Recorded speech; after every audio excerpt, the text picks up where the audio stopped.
All right, everyone. Hello. I am Board in the House, or Michael Pastrader. I am going to talk you through different issues that people have with Seven Wonders Duel and how you can overcome those issues and become a better player overall. So let's jump right in.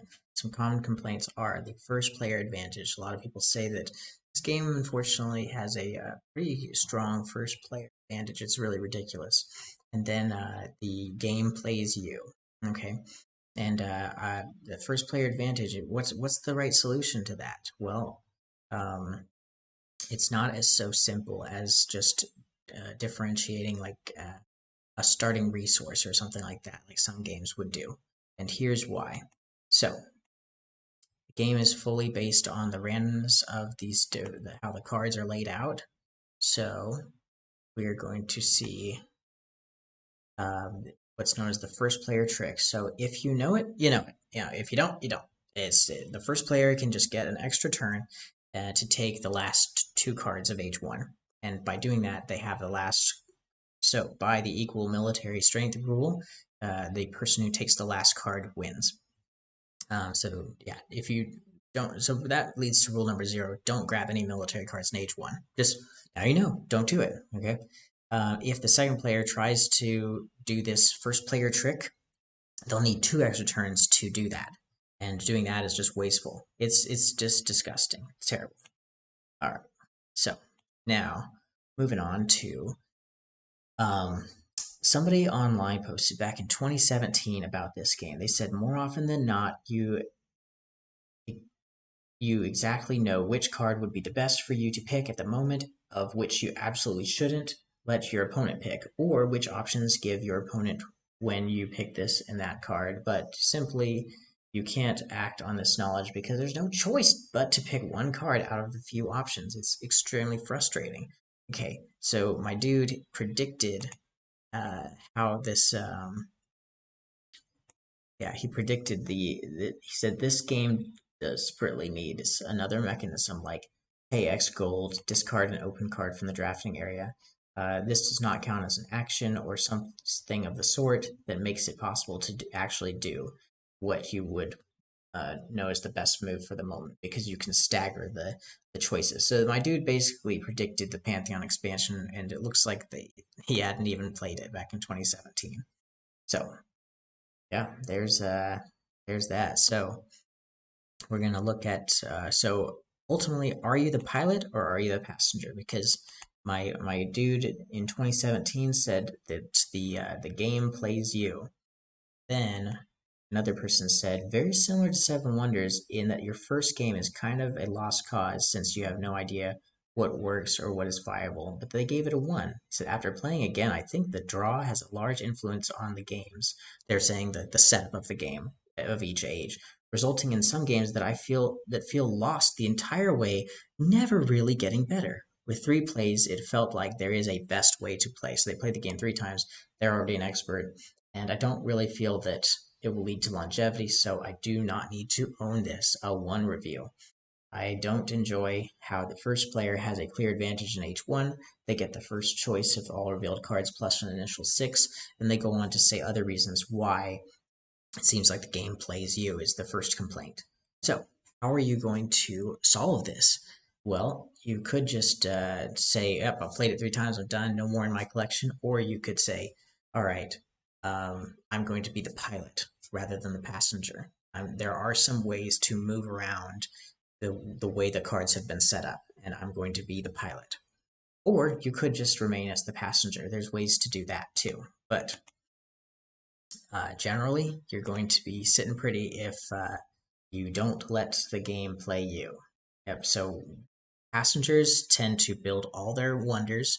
They go points. They might go military, um, and that is a good way to go. Like you can, if both players are passengers, then the person who went enough military to cause the person to have to go in military to defend them and then lose out on points. It ends up being a point struggle, and with military being the flavoring. Okay, but the pilot gets to save your extra turns on your glide path to guide you through the game. Okay, and that could be a points, that could be a military, that could be a science. Okay? But the passenger is not going to be taking science because they are just expecting that, well, I'd use my extra turns to get some, bonus points, or maybe protect myself in military, and I didn't use my extra turn to grab a science or whatever. Um, so there's lots of different variations of how people play, but how I've seen, I categorize players as, are you a passenger or are you a pilot? And yeah, we're gonna say we are going to be uh, we are gonna be pilots today. So yeah, I'm from the Air Force, so I like this little analogy. Like you want to be a pilot. So how to guide the game? Extra turns, ETs, I'll call them. Don't be winning in military at the end of age 2, and you can choose the start player of age 3, end of age 1. If you're not winning in military, you can choose the start player in oh, rather, if you're losing in military, that's automatically you choose who starts. So that goes back to rule number 0. Don't take military cards unless you know you need them. All right, so then next thing, the divinities from the Pantheon expansion, they allow you to stagger the game, as you saw. Like my dude predicted the Pantheon expansion. He said, "I wish there was a way you could just spend money to not take a card." Well, Pantheon lets you do that and gives you a special bonus for spending the money to do that. All right, next up, um, some conspiracies in Agora also allow you to do that.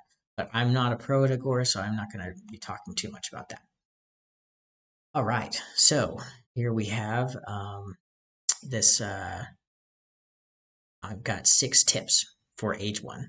So here's the general tips, but I decided to add a 0th tip here. General rules for age 1, you want to grab the right wonders. So as a rule, the wonders are pretty straightforward. Best to worst, you got Temple of Artemis, Piraeus, Hanging Gardens, Appian Way, Sphinx. Then you have a jump. These are the all the extra turns at the top. And the top 3 ones, definitely. Those ones, grab them. And then these 2, they're in their own little tier. They're also extra turns. They're great. And then you have Mausoleum, Great Library, and then Mausoleum without Law. So it just depends. Is Law out there or not? If Law is not out there, maybe Great Library is a little better than Mausoleum. All right.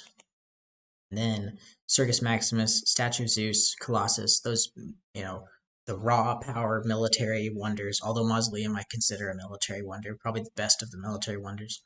And then you have the weak sauce points based economy, like Great Lighthouse, Pyramids. And I've tried to make Great Lighthouse work to move it up in the list, but it just ended up hurting me. So Great Lighthouse is probably a no. All right, so I would generally follow that as far as when you're taking wonders, and most people do. And then we get to when you get, if getting age 1 right. Tip number 1. Okay, it would be great if you just keep your extra turns for the later rounds. There's an exception that first player can use the extra turn for the very last turn if they're tied in military. Be careful though with that. I'll come back to that later. And then other than that, save your extra turns. Okay. Next up, money makes the world go round. So, well, so money makes the world go round. Um, that means you need a discard. You need to discard lots of cards throughout the game.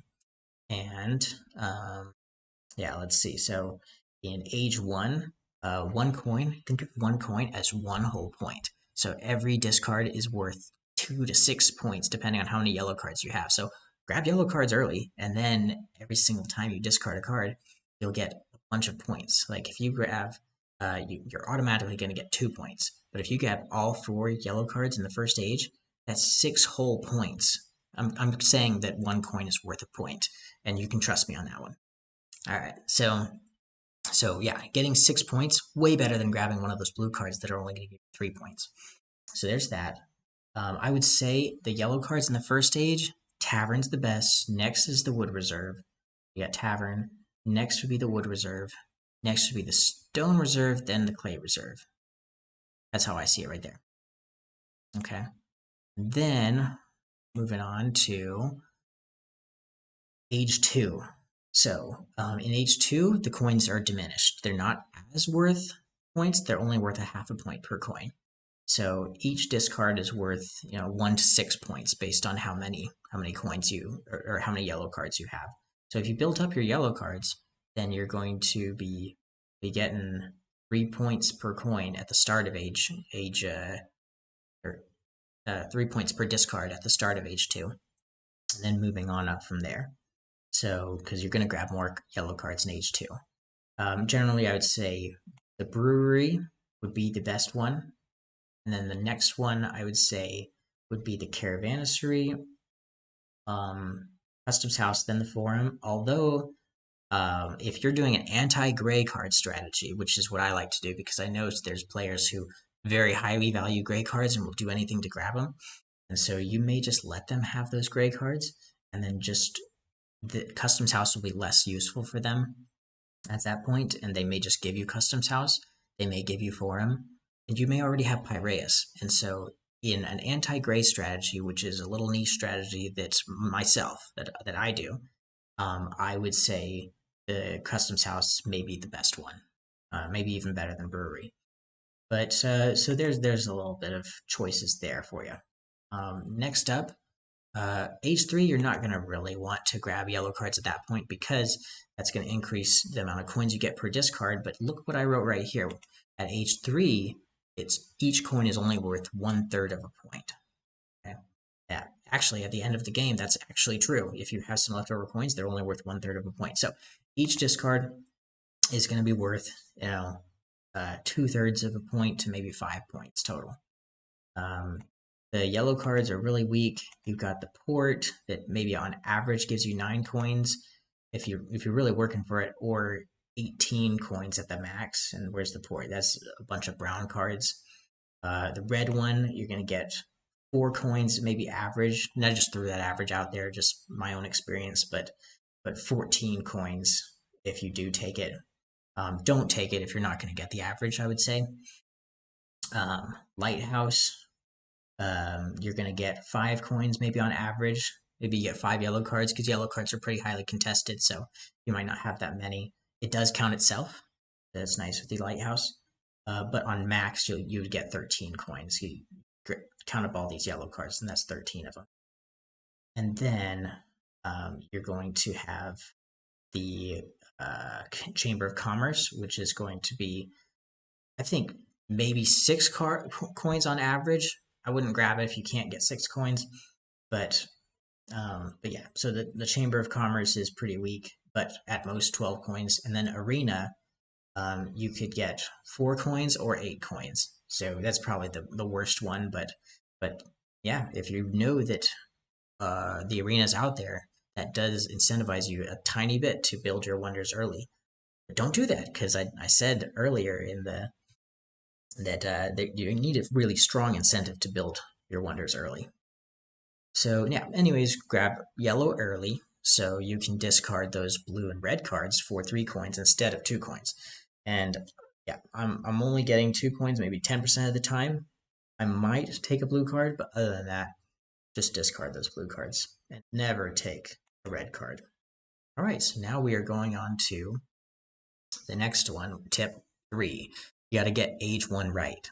So green cards. So they are so useful. The next important after yellow cards is green cards. So they scare your opponent, get like 3 or 4 in age 1 and 4 in age 2, you'll be sitting pretty.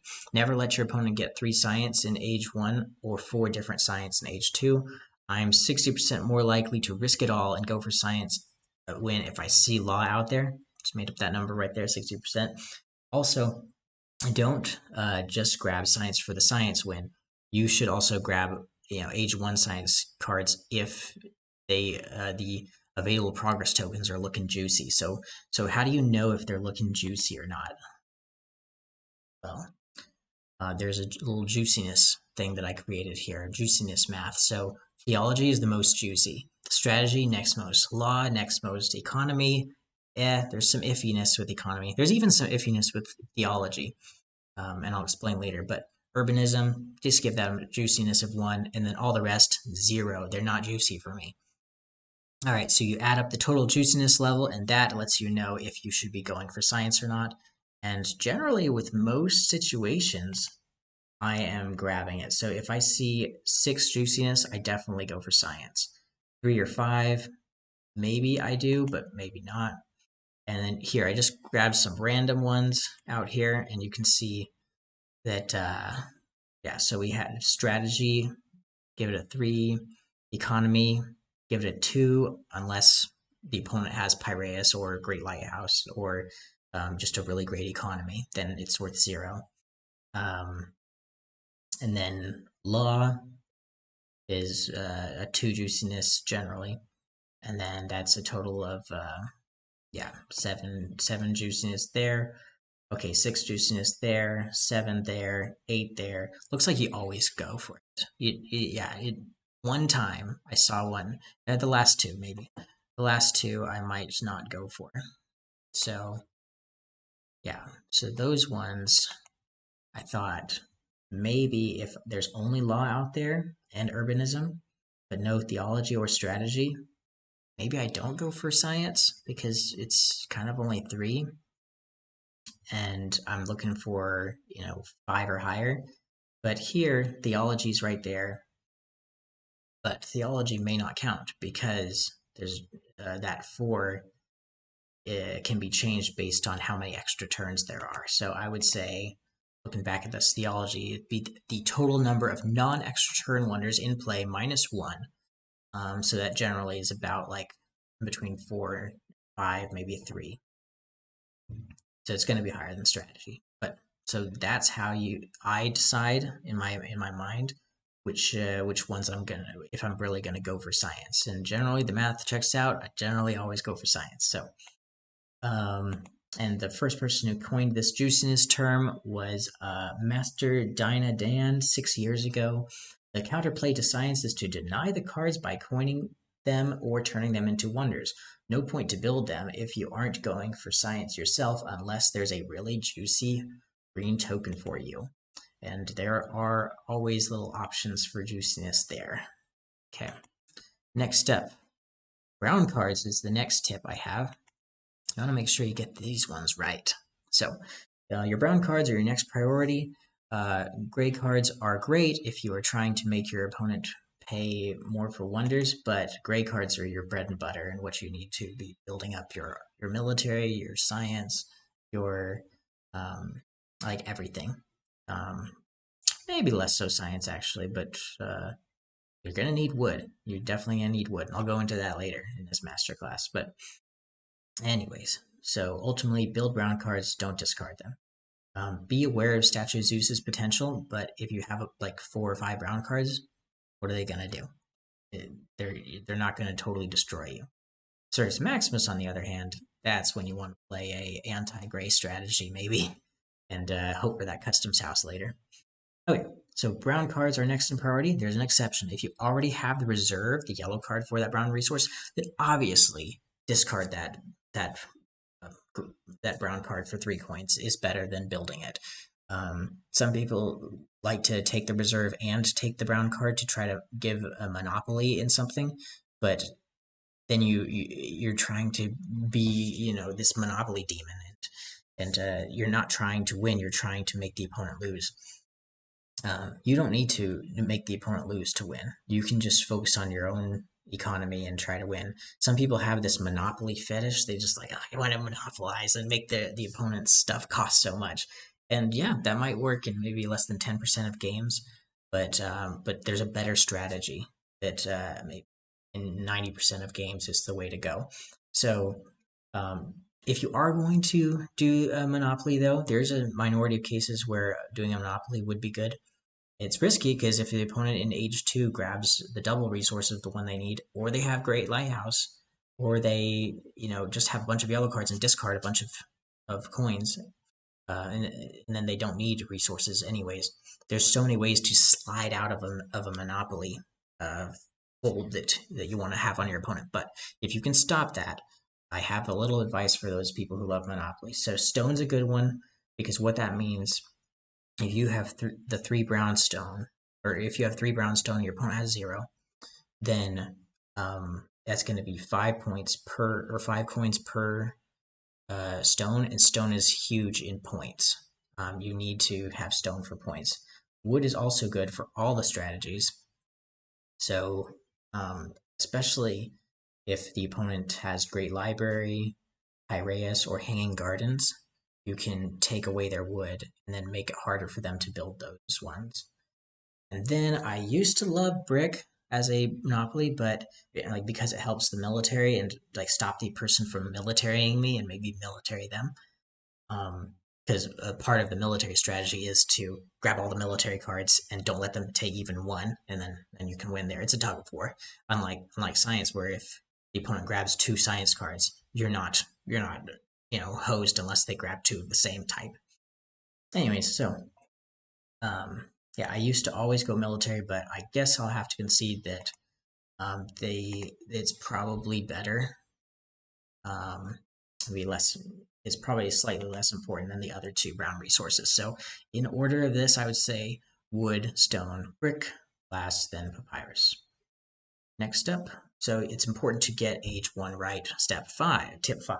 So gray cards, they can help your wonders be cheaper for later and make your opponent's wonders more expensive. But I mean, papyrus is better early game, glass is better late game. Grab gray cards over red cards and blue cards. Circus Maximus is always a pain, but if your opponent has Circus Maximus, then just don't grab any gray and hope for Customs House or the other one.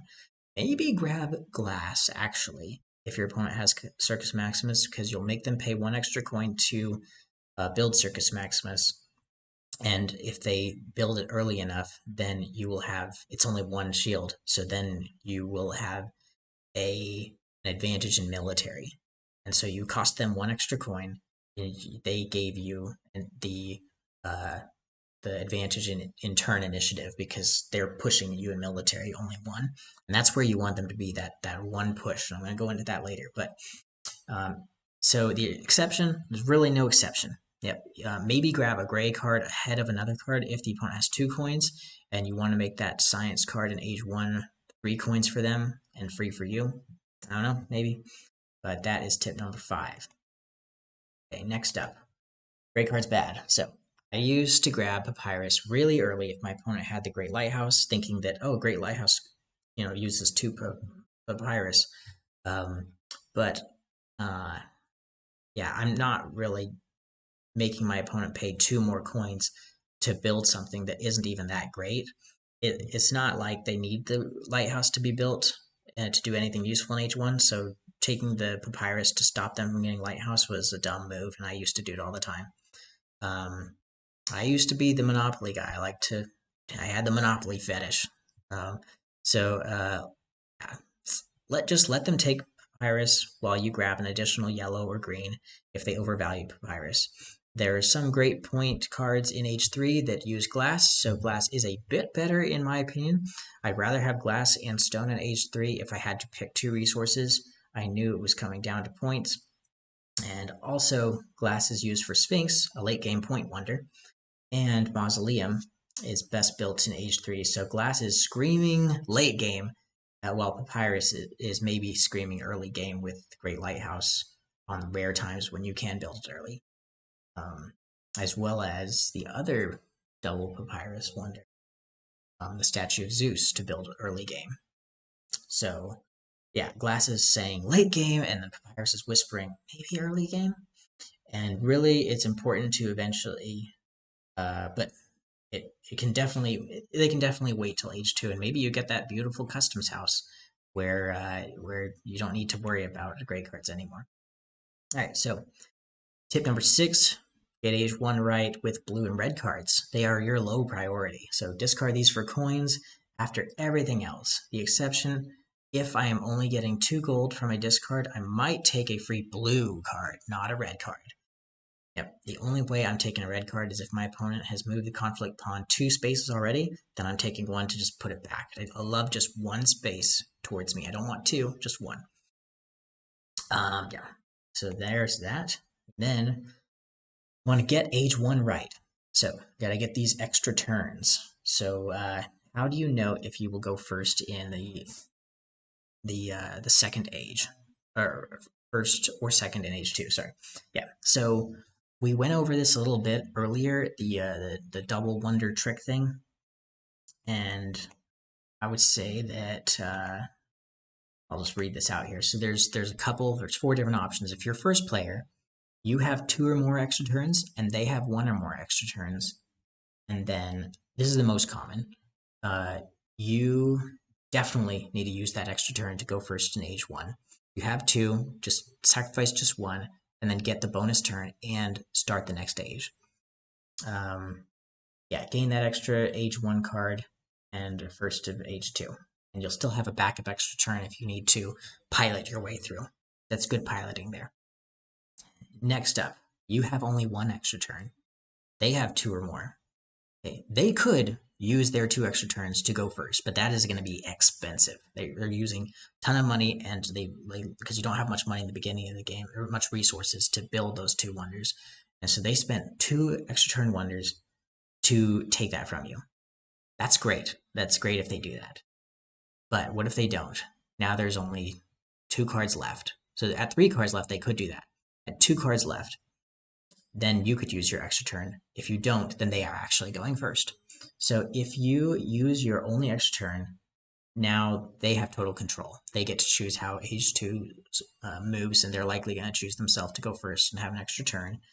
But if you use your extra turn, they have complete control of the rest of the game because you're playing with the game with no arms essentially. You have no more extra turns. You've lost your 1 arm in the game. So maybe don't use it unless you can get a yellow or a green card out of it and deny that of them. Like if there's like Wood Reserve and Tavern out there, yeah, use the extra turn and take the Tavern or the Wood Reserve there. Otherwise, they're going to get a really nice, good card. Or sometimes the cards are laid on top of each other, so the one card's like a blue dumb card, and the card that the player 2 is going to get is a nice green science that you or them need. Then yeah, you're going to discard that blue card or use that blue card to build your wonder. And then you don't have any more wonders the rest of the game, but hey, you got a green card, and maybe that gives you theology. All right. Then here's the third case, 1 extra turn versus 1 extra turn. You can use that extra turn and go first as long as it will give you a good card at the end of age 1. Otherwise, maybe let them go first in the base game, but in Pantheon, you still want to go first, probably if you can take Raw. And that's just going to be, is Raw available in the first age for the opponent? If it is, then you need to go first and take Raw. But that's Pantheon. We'll get into that later on. So next is 0 extra turns versus 0 or more extra turns. They're going to go first. Yeah. If they are going first anyways, I'd actually consider going military in the base game. Maybe. You're probably, because if you're already going to lose anyways, like then, yeah. You're already going to not go first. You already know if both of you have no extra turns. But this is rare. When is it ever that you have no extra turns? So you're probably going to lose with 0 extra turns and probably will have military wonders. So it's a gamble. You take a couple military and then just gamble military the rest of the game. But you're gonna have no control in the game, so you're just blindly running at them with your military wonders fighting. Now you are the second player. Reverse of the above. And basically that just sums into 3 different things. The only way you're going first is if you spend 2 extra turns, which is expensive. You better not do that. Or you have 0 extra turns, and they don't spend any extra, and you don't spend any extra turns yourself. Then you're going first. Or they just let you. Those are the only ways you're going first in age 2. And I did a project with neural networks trying to predict who won games of basic vanilla 7 Wonders Duel, and the neural networks were able to predict with a 72% accuracy about at the point when move 28-ish, which on BGA corresponded to when it would decide the player who started age 2. So starting age 2 is a high predictor in who's going to win. Anyway, so with the base game. All right, so Pantheon rules and tips. All right, so Raw. Science much easier, military easier, god placement is important, and your Grand Temple Hail Mary. Those are the things I'm going to go over with this little explanation here for Pantheon. And I'll just run through this quick because maybe people looking at this don't want to look at Pantheon. So for the next 10 minutes, I'll just focus on just Pantheon. All right, so here's some Pantheon specific advice. Yeah, don't take one of two cards covering an Egyptian token. You want to place bad divinities close to the opponent, get the gate, and maybe Ra close to you. So you've got the Roman gods and the Greek gods, and maybe the one Egyptian god you want to place close to the opponent. That's my proposed order in placing them close to the opponent. So you grab a Roman token, hopefully you get Minerva to put close to the opponent. Maybe do Neptune if you don't get it. You have a Greek god, maybe put Zeus close to the opponent, but there's a conversation to be had of putting Aphrodite 9 whole points close to the opponent. You might not win in points if you do that, but maybe you weren't going to go for points anyways. And then Egypt, putting Isis close to the opponent. That would be my reasoning for doing that. But you do want Ra close to yourself. So, generally. Now, if there are 0 Egypt tokens, and you want Ra close to yourself generally because you want them to have to pay a lot of money to steal one of your wonders. So 8 coins to steal one of your wonders. But here's some situations where you may not even want potentially Ra to be out there at all. If there is 0 Egypt tokens, Ra can only happen in a 1 in 3 shot with the gate being taken. So then you want to prioritize the gate even more. You want to put all the gods close to the opponent and put the gate close to yourself. Make the gate super expensive, 16 coins for them and only 6 coins for you. And then, or maybe 8 and 14. And then grab the gate early on and hopefully get something nice out of it. But don't let them Ra you. Maybe Ra them if they have one of the top 3 or 4 wonders on those extra turns. All right, or the Divine Theater. Then the 1 Egypt token. Don't put Ra out if you're going to get Ra'd in Age 2. So if the opponent has enough coins, they'll go first, or they go second, but you don't have enough coins to get Ra, but they do. Either 1 or 2, then just pick Anubis to be close to yourself, and that will trick them into thinking that you have Ra there, and they will just pay through the nose to be able to go first in the next stage, and then they'll be like, "Aw, where's Ra?" Okay, so there's that. Next up is the 2 Egypt token game. There's 3 different types of games we could be playing. And this one right here you see in the picture is a 2 Egypt token game. So, yeah, Ra is going to be out there, at least by the gate. So if the opponent has enough coins, then you're going to, and they will go first, then, yeah, you have 1 extra turn wonder, and spend that extra turn wonder and hope to Anubis that wonder back to you later. Especially Temple of Artemis and Hanging Gardens, they give you 6 or 12 coins, and then if the opponent's going to Ra you, don't worry about it. You can maybe Anubis later and get your good extra turn back. The next thing, if you have 2 or more extra turns, let them spend the extra turn wonders to Ra you, but make Ra still very expensive for them. Let them Ra you, okay? And you'll be fine. You just take the hit, and they'll spend a bunch of coins just to get an extra turn. And then you will have a second choice, and make sure you have enough coins to make a critical science move.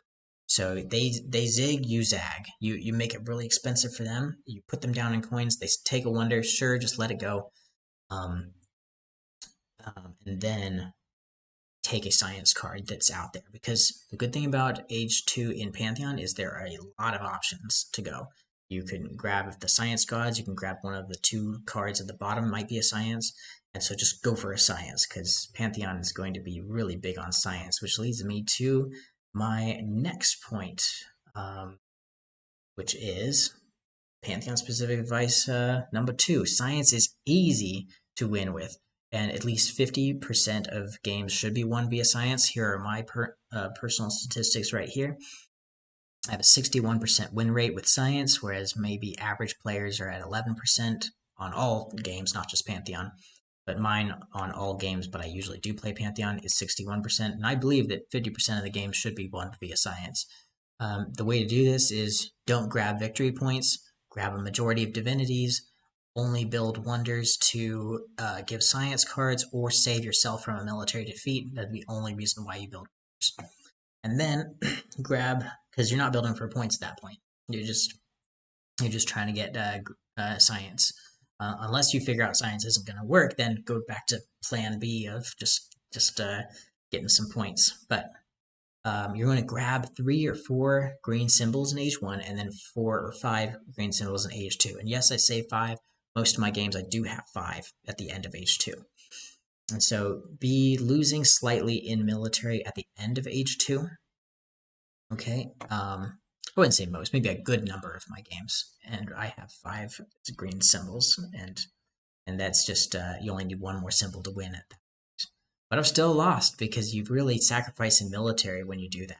You don't want to be winning in military because you want to have the first turn in H3 to grab a quick science card that could just end you the game or win the game for you. So that is where you want that military conflict token to be.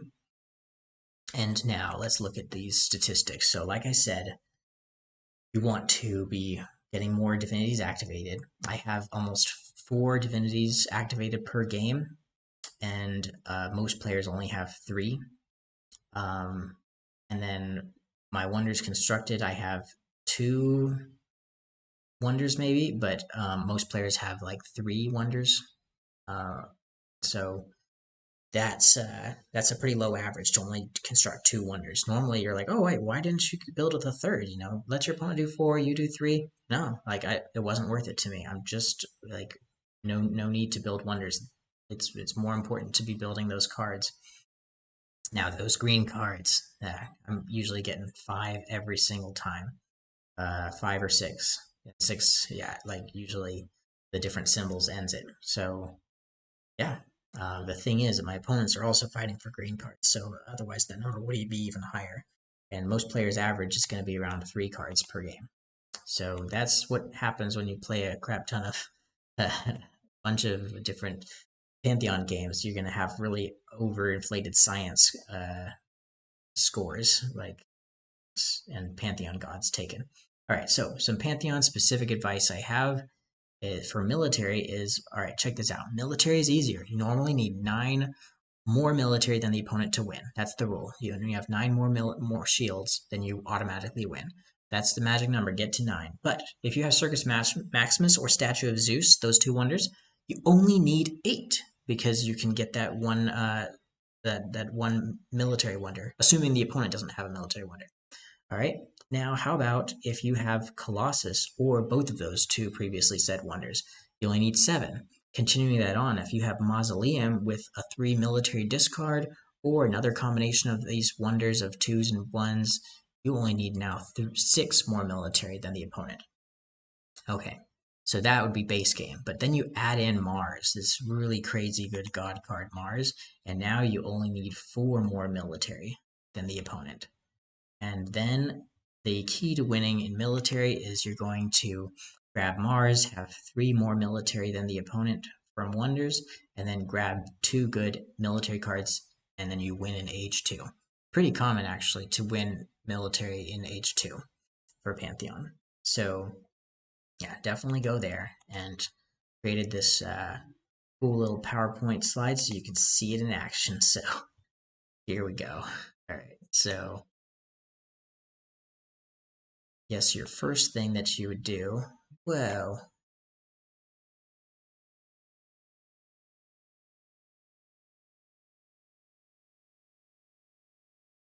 all right, so I want to show the entire thing, but don't know if I can do a full screen here. Okay, cool. All right, so Pantheon specific advice. If you're serious about military, then you could deny Minerva and even maybe use Minerva offensively. And what does that mean? So let's say you grab the archery range. Okay, you push it 2 towards your opponent. Okay, Then you grab Mars. Okay. Your opponent gets scared, and so you grab Minerva, put that Minerva pawn right there. They grab the parade ground to stop you from grabbing it, and then it just gets rid of that Minerva token. You use Minerva offensively there. Next up, you grab another military, and then maybe you used Hades to do it. Maybe you found a way to get another 2 military. Maybe you even used a wonder to do it. But you got 2 military somehow. Okay. Then you grab 2 more, but they grab Circus to push you back. And now you only need 1-3 military to close it and finish it home. All right. So some different things that you need to be looking for. So the divinities do affect the military game. So you got progress tokens, theology, and strategy help with a military win for sure. You can really control how the pyramid works and deny the opponent the military that you want. And you only need 9 more than the opponent to win it. So yeah, taking Enki to get theology or Nisaba to get theology or strategy. Offense and defense. So Hades and Mars can be used for both offensively and defensively. Astarte, saving your coins from getting attacked. Minerva, protecting yourself from a military loss. And each of these have a little bit of a role as well. The Neptune and Zeus to change the construction of the card layout. Ra to gain more extra turns because you want more extra turns to really hammer it home with a military win. And Anubis to not only undo an extra turn wonder to get you more extra turns, but also Anubis could be used to undo a military wonder like Colossus so you can get yet another 2 shields forward. And that is brilliant when that happens. Yeah, and don't forget Hades. Grabbing a 2 or grabbing a 3 from the discard pile. And Neptune, protecting your own coins. Neptune's an easy one. Just take the 2 that are in front of you. After you click Neptune, then you want to click here. After grabbing Neptune, you click this one, then you click this one if this is you. And that's how you play. Boom, boom. You don't mess around with theirs. All right, so that's Neptune. Now, some Pantheon specific advice. So, divinity placement.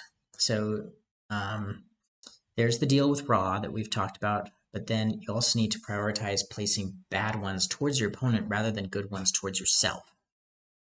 So, here's my, I grab a lot of divinities generally, and here's how I like to lay out mine. I'm giving you the secrets. So, I put Ra close to myself, I put Gate close to myself. I put Anubis close to myself. I also put Ishtar close to myself. And I like Tanit close to myself, being able to get back those coins that I spent on it just to offset the wonders is good.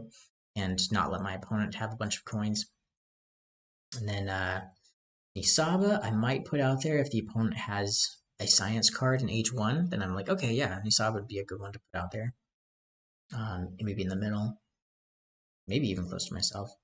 Hades, if the opponent has Mausoleum, then I don't want to be the only person who, or the person who doesn't have, I don't want them to be the only person who has access to the discard pile. I want Hades to be out there, and if they decide to discard a card, then I want to quickly grab Hades to take that card that's been discarded. So, yeah. But if I have the Mausoleum, I don't need Hades to be out there. I don't need to take 2 cards from the discard pile. Next up, put Neptune far away from yourself. It's okay if you lose the coins. It's okay if they end up taking out those military conflict coin breaking things of their own, and then you can't mess with them anymore. A lot of times they'll improperly use Neptune, and so that's always fun to see happen. But yeah, Neptune, you just put that close to them. Astarte, sure, put that close to them. But really, the ones you want to put really close to the opponent are, if you don't think you're going to win in points, which I'm not really ever going for points, put Aphrodite close to them, put Minerva close to them, put Zeus close to them, put Isis close to them. Yeah, Isis, what is it? Just build a wonder for free? Have them pay 3 coins to build a wonder? A lot of times these opponents are just playing a resource game, so their wonders already cost 3 anyways. The only benefit they get out of Isis is to deny Mausoleum or Hades from grabbing a card from the discard pile. Anyways, so, and then Zeus, brings a card to the discard pile. That's fine. If Hades is out there, you can just grab it back, or if you have Mausoleum, you can grab it back.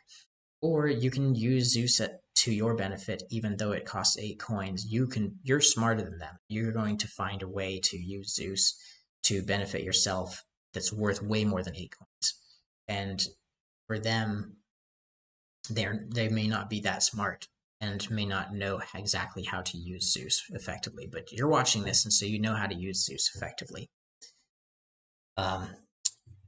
Or watch some more of my videos, and I could teach you. So, anyways, now switch out these Nisaba and Hades. These three I rarely put out just because I don't want to mess with them because I'm always going science. But if Ball is out there, like I don't care about monopolizing my opponent. I've said that before. So I think it's a weak strategy to do Monopoly, and I just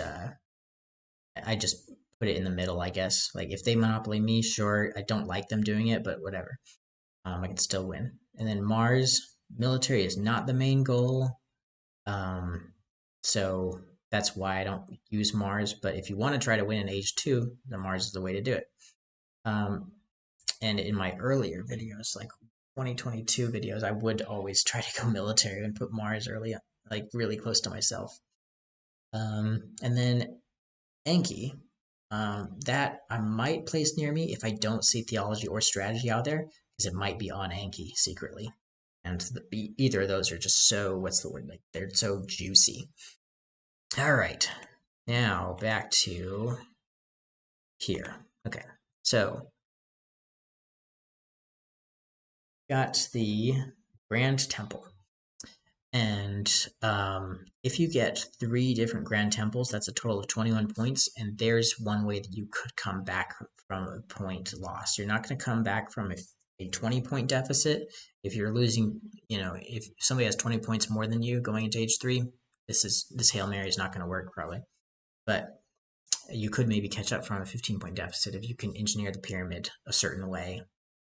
Definitely, especially if you haven't been building those point wonders, like maybe have pyramids left and sphinx left. Just grab both of those and then grab these grand temples. And if you get 3 of them, it's really hard to overcome a 21-point jump. So yeah, grab all 3 of those. And a lot of times the second player has these for free. They're free for them. And so because the second player has a bunch of these divinity tokens. So if you're already suffering because you didn't have that first player advantage, well, now you have an advantage in Age 3 that they throw the second player, which is nice. All right, so wonder rankings of the base game. This is very important. So the Temple of Artemis, Piraeus, Hanging Gardens, Appian Way, then the Sphinx. Those are all the extra turns.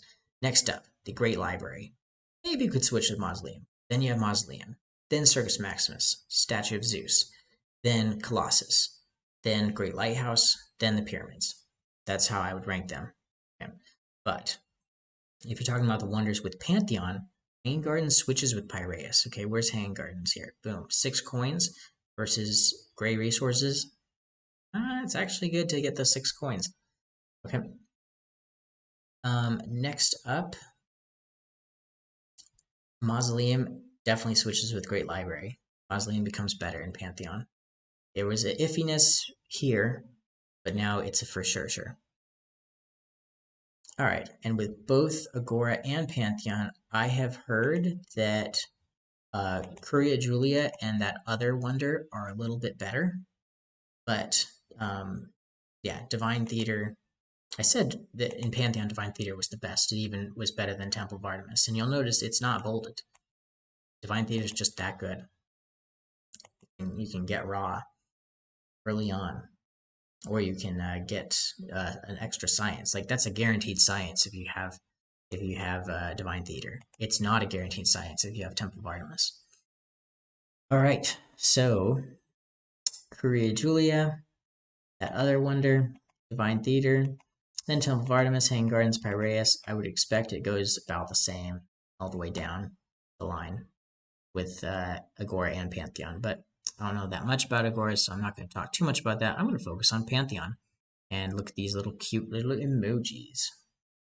So, yeah, so I would say for the resources in Pantheon, let's see here. we're going to look at,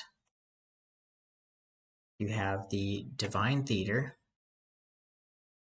costing 2 wood and 1 glass and 2. We're just messing around all over here. Okay, you see me, now you don't.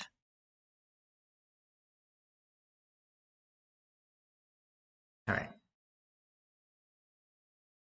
So the resources that I would say are important here.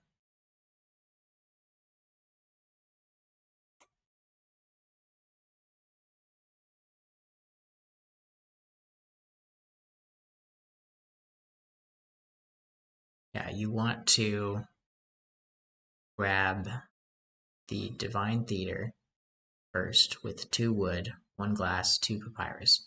Temple of Artemis, looks like you see how that works. And as you're maybe noticing, wood is very high in these top ones. There's a giant aggregation of wood. Okay, and I've organized these and how they are. So wood, wood, and then like the Temple of Artemis is wood, stone, glass, papyrus. Wood, stone, glass, papyrus showing up on the card, just how the graphic designer decided to make them. But I wonder if the graphic designer of Circus Maximus and Statue of Zeus maybe swapped some things around, because you see how Circus Maximus has stone first and then wood. Kind of something interesting there.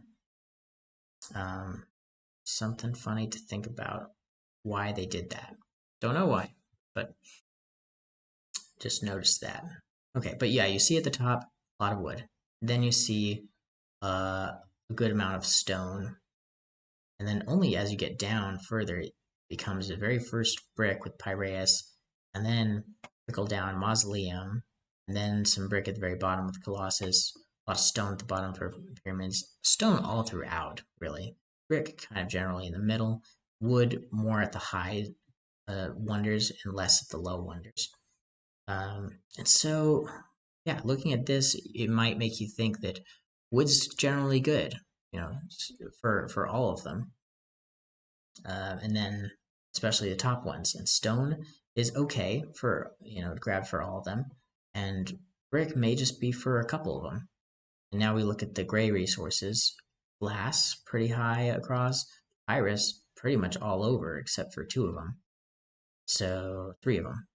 Yeah, so I would say there's one wonder that doesn't cost any gray resources, Piraeus, and it gives you gray resources. So those are the things to visually look at, think about. But now we're going to look at, okay, we've got to figure out this camera situation. There. So the big breakdown. You have all that stuff that we calculated comes out to 13 wood total. Stone, 14 total. That's a big number. And brick, only 10 total. Glass, 11 total. Papyrus, 14 total. Wow, so the big numbers are stone and papyrus are very much used. Okay, then we look at some of these military wonders. And Mausoleum could be a 3 military wonder. And now we look at the points. What are the points wonders? So we got, in Pantheon, we got 5 military wonders. Boom, boom, boom, boom, boom. We got points wonders. And I made this one really big. Mausoleum could be a 9-point wonder, but pyramids could as well. And then we have, because Mausoleum could take a 7 card from the discard pile. I mean, it actually could take a 9-point card if it's taking the third Grand Temple, which I didn't think about till just barely. It could be the ultimate point wonder and military one. Could be. That's why I italicized the military. But anyway, so the ultimate point wonder is probably going to be pyramids, but Sphinx is probably gonna give it a run for its money. It'll be built even cheaper with only 4 resources that are not all the same. 3 stone, that's difficult, Mr. Pyramids. And then giving science symbols. So I would say Divine Theater has the ability to get you, the most effect of giving science symbols. Any extra turns, I would say, also gives you science symbols. And then Mausoleum, there's an argument for it to give you a science symbol from the discard pile. And then Great Library might get you Law. So, yeah, generally, you look at Divine Theaters the way you definitely want to go if you're going a science strategy. And then as you go down the line, different reasons for science. And I never really finished this graph to add anything else to it. But now you see the different, how I'm organized these from the top wonder to the weakest wonder. And you see how there's some military on the top, there's generally some military in the middle. There's some points on the bottom, there's generally less points at the top. The best wonders are the ones that go for science. Okay. So, and if you look at this here, it looks like when you take all the wonders into consideration, that stone is about equal to papyrus, and then you follow through with that after there.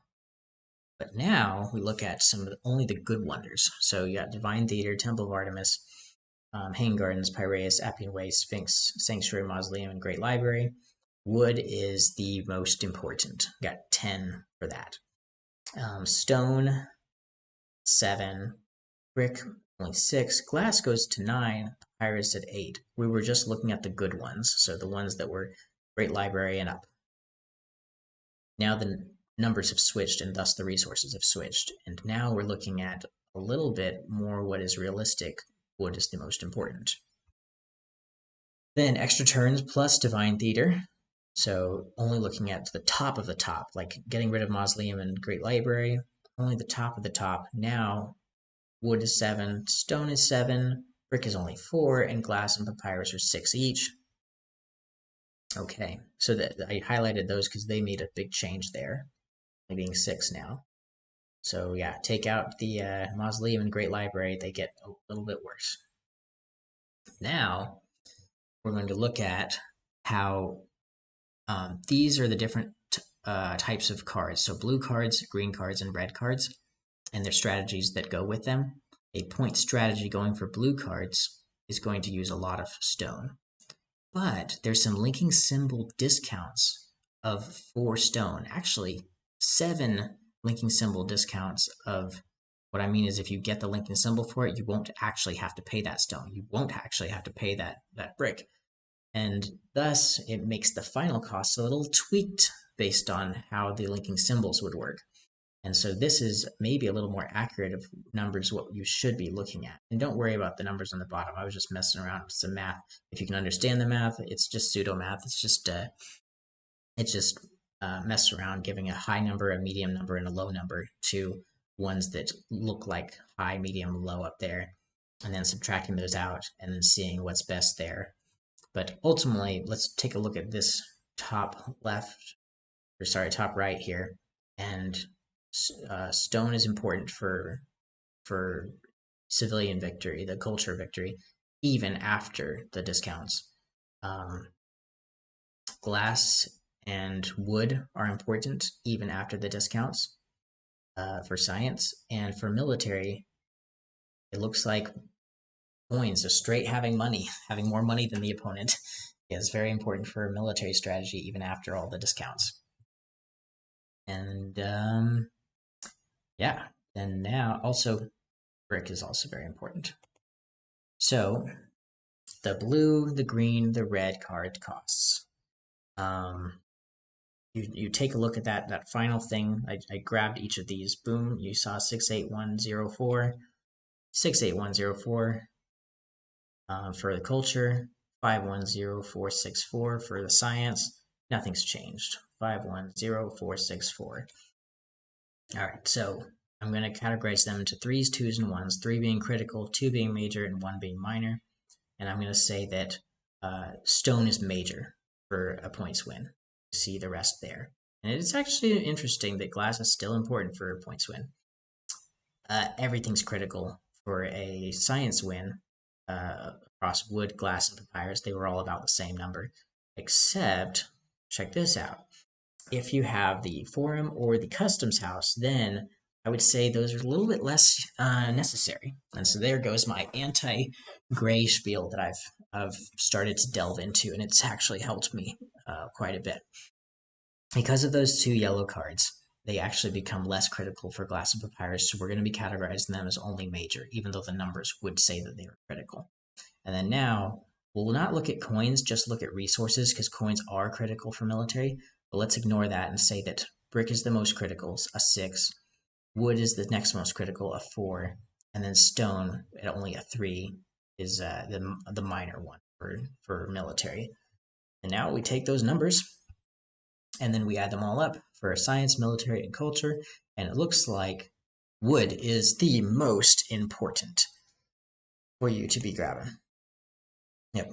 And then we look at the stone, and that's going to be, looks like a 4 for a total across the different ways to win. And brick is going to be really just in military, and it's going to be a 3. And then we stretch it out, and we look at the glass, also a 3, and then papyrus, only a 2. And it's really only looking at the science. So looking at those, assigning a 3, a 2, and a 1 for the win contributions. So we have now looked at, here's my little breakdown. Okay, so we looked at all of the wonders, okay? We looked at the good wonders, okay? We looked at the different ways to win, and we looked at the extra turns plus Divine Theater, only the cream of the crop, the best wonders. And it looks like across the scale, no matter how you slice it, wood is going to be important. Okay, very important here, very important here, pretty important here, very important here. Wood's always top. So yeah, so these are the and even when you're looking at the top 4 wonders, the cream of the crop, wood is the most important at a 7. You sum all the wood up from each of the top 4 wonders, and that's going to be 7 wood total. Yeah, so ultimately, wood is the answer. Like, do you need to get some wood?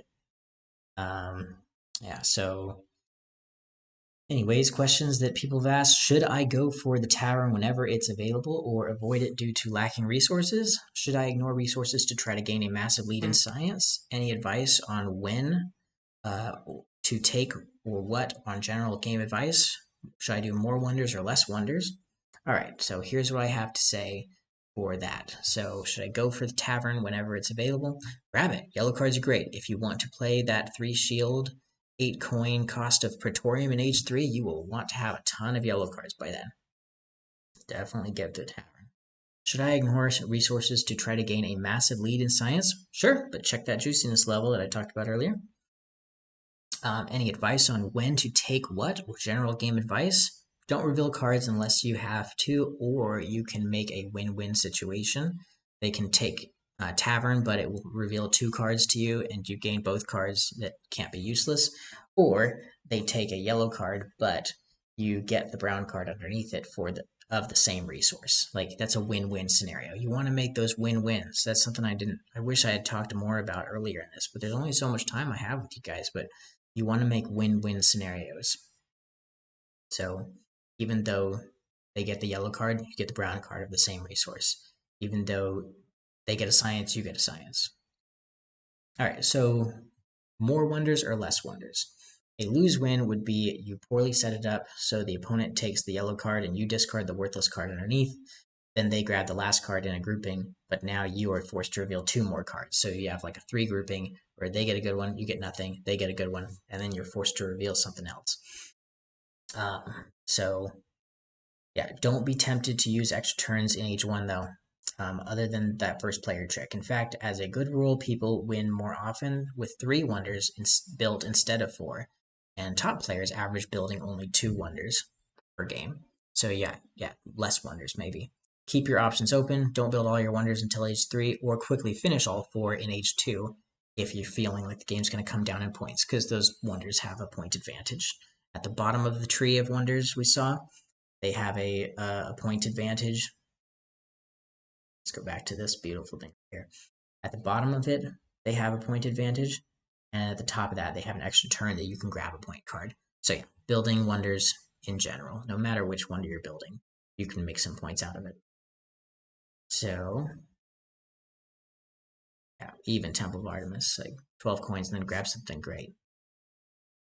All right, so that is it for this masterclass. Hope you all enjoyed it. Thank you so much for watching, and have a great rest of your day.